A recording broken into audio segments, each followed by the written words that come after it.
Bonjour les amis et bienvenue dans cette nouvelle vidéo. Dans cette nouvelle vidéo, nous allons vous parler d'un phénomène qui prend de plus en plus de l'ampleur dans le monde du numérique, à savoir les scammers. C'est quoi les scammers? Comment fonctionnent les scammers? Quelles sont les techniques que ces gens utilisent pour pouvoir vous arnaquer et comment se protéger de ces scammers? Avant de commencer avec cette vidéo, j'aimerais tout d'abord remercier tous ceux-là qui ont participé aux différentes étapes de recherche en répondant aux liens dont je les ai envoyés inbox, par WhatsApp et bien d'autres.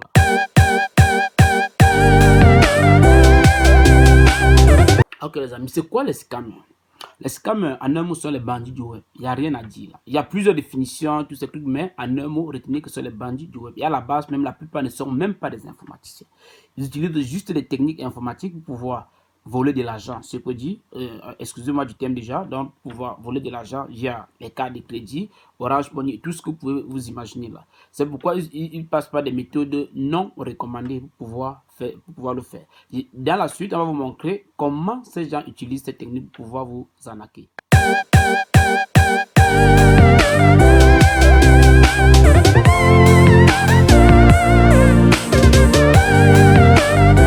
Ok les amis, comment fonctionnent les scammers en principe?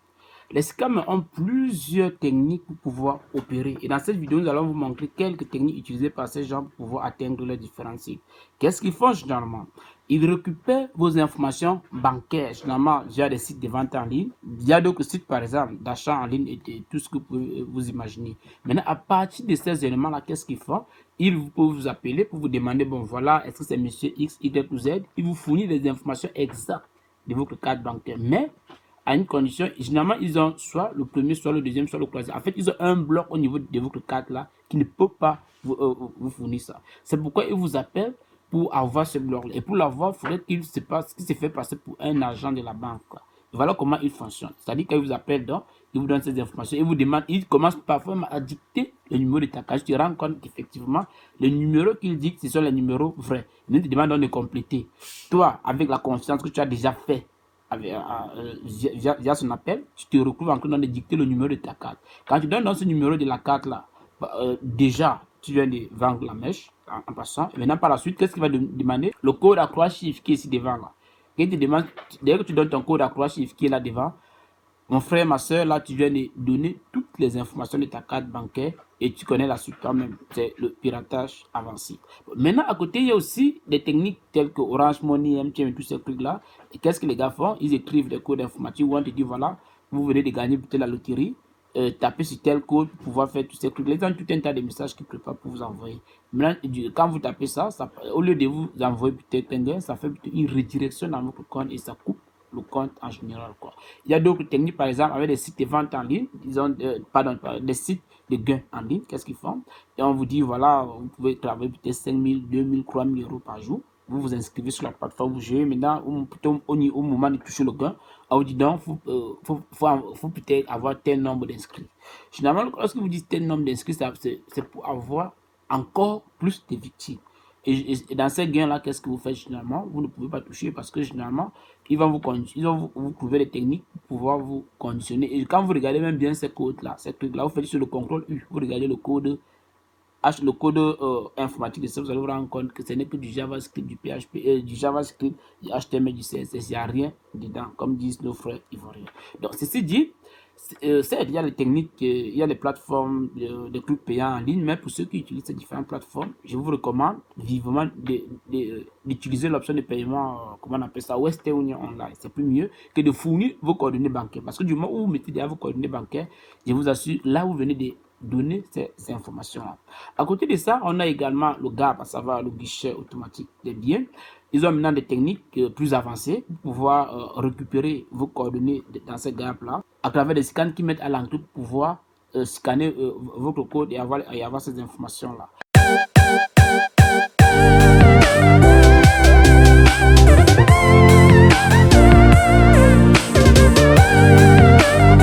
Vous avez plusieurs techniques pour vous protéger contre ces gens-là.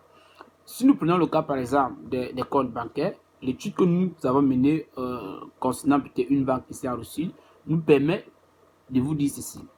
Vous pouvez dans un premier temps, en plus des frais d'entretien des comptes bancaires, de votre compte bancaire, vous devrez payer les frais d'assurance de votre compte bancaire. Ces frais d'assurance, c'est dans le cas où peut-être après un an, vous n'êtes pas piraté. Bon, c'est un peu de l'argent perdu, mais c'est mieux. Pourquoi? Parce qu'avec ça, si à jamais vous êtes piraté, la banque, vous faites juste une requête à la banque s'engage à vous rembourser. C'est le processus prend un peu du temps, mais ça finit par payer. Voilà un peu les éléments d'information qu'on a eu à ce niveau-là. Toujours au niveau du compte bancaire, il faut également faire une distinction entre votre compte bancaire et votre carte. L'idéal, c'est quoi? La carte, vous pouvez avoir un compte peut-être, un compte de devise, c'est plus mieux.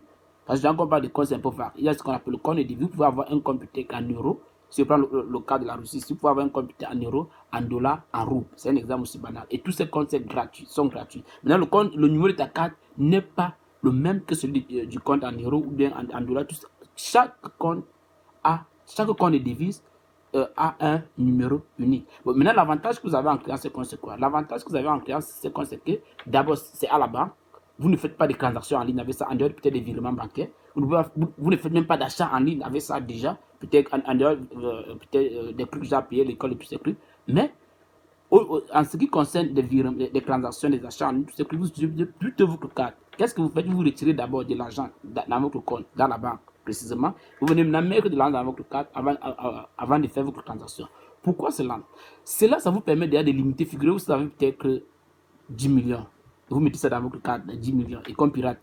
Mais c'est un peu très compliqué. Or, par contre, si vous avez un exemple sur banal, juste même 1 million, vous mettez vos 1 million, peut-être même 700 000, vous mettez 300 000 dans votre carte. Vous faites, en fait, ne mettez dans la carte de l'argent qu'on peut utiliser couramment. Vous pouvez laisser votre carte vide, sachant que le compte en banque a de l'argent.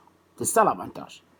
Lui, il va vous pirater, mais il n'y aura pas d'argent. La banque va trouver des stratégies maintenant pour pouvoir sécuriser davantage votre compte. Ça, c'est un avantage pour vous, pour nous, autant pour moi. Autre avantage également pour pouvoir, autre technique également pour pouvoir sécuriser notre compte déjà, éviter de donner vos cartes de crédit. C'est-à-dire, il y a des gens, on est ensemble, voilà, on vous boit du vin, on donne. Non, non, non. Quand vous le donnez là, lui, il peut ne pas le faire. Mais quelqu'un peut faire à votre place. C'est-à-dire, s'il filme votre carte de crédit, vous êtes fini. Ayez votre carte de crédit personnellement, c'est votre carte, ce n'est pas la carte de X, Y, Z. Donc là encore, c'est mieux. Si quelqu'un a besoin de l'argent ou bien vous acheter un truc avec vous, non, vous faites un dépôt à son compte, il achète avec sa carte, c'est simple. Il n'y a rien de compliqué dans ça. Il y a également une autre technique pour pouvoir vous protéger votre compte. Quand vous êtes au guichet, et généralement, donnez le dos à la caméra d'abord. C'est-à-dire, quand vous êtes au gap, donnez le dos à la caméra avant de faire votre transaction. Et généralement, quand vous arrivez aussi sur ça, il y a la touche pour valider le numéro de compte. Vous appuyez ça près de 4 fois. Vous voyez? Pourquoi vous devez le faire? Si à jamais ils ont mis un programme informatique pour pouvoir recueillir vos codes là, le fait d'appuyer sur ça 4 fois annule la programmation parce que c'est les codes informatiques qu'on écrit. Et maintenant, quand vous faites ça, vous les amis, à partir des techniques utilisées par la SICAME, on peut donc comprendre que lorsqu'on reçoit un coup de fil de ces gens-là, qu'est-ce qu'on fait? On reste toujours poli et on dit voilà, effectivement, les informations que vous avez fournies sont exactes, mais à condition, il y a un numéro, le numéro que vous avez dicté, il y a problème parce que peut-être vous essayez d'inventer une histoire, quoi. Voilà. Et maintenant, vous pouvez m'aller jusqu'à dire, ok, attendez, je vous passe le vrai numéro de ma carte. Vous dictez un numéro quelconque. D'accord? Vous dictez juste ce qui vous passe à la tête comme ça. Et du coup, lui-même va comprendre que voilà, vous comprenez son jeu et sur le champ, il va raccrocher, quoi. Maintenant, vous devez également noter que les transactions que vous faites en ligne, là, généralement, pour envoyer de l'argent, tout ce que là, vous devez passer en mode privé dans votre navigateur. Et supprimer également les historiques de navigation qui concernent vos informations privées, c'est-à-dire surtout au niveau des transactions bancaires que vous faites en ligne. Et aussi supprimer les cookies, puisque c'est à partir de ces cookies et ces historiques qu'ils récupèrent vos informations dans ces sites-là. Maintenant, pour ceux qui utilisent les plateformes de gains en ligne, nous vous recommandons vivement d'utiliser le mode de paiement Western Union. Évitez de mettre vos informations, autant pour moi, bancaires dans ces sites-là, puisque du moment où vous le faites, d'une manière ou d'une autre, vous transférez vos données. Maintenant, pour nos frères et sœurs qui utilisent Orange Money, MTN Mobile Money et bien d'autres, sachez que ces entreprises, quand elles veulent lancer des campagnes de publicité, des trucs de ce genre, elles font des publicités de grande envergure. Donc, il n'y a pas quelqu'un ne peut pas se lever, vous appeler, dit taper tel que vous tapez. Ça n'a pas de ça. Même si vous êtes dans un besoin n'importe comment, si la personne vous fait, la seule chose que vous devez faire, c'est quoi? Vous raccrochez et vous ne suivez pas la suite. Et à la limite, même, essayez même de dénoncer ces gens-là pour que, grâce aux autres techniques informatiques telles que le cracking, on puisse classer ces individus qui continuent à faire du mal à des milliers d'Africains, de Camerounais, d'Européens et bien d'autres. Donc, je pense que c'est dans cette logique que nous avons fait cette vidéo pour pouvoir partager avec vous ces astuces pour qu'ensemble, nous puissions essayer de voir comment limiter ces fléaux.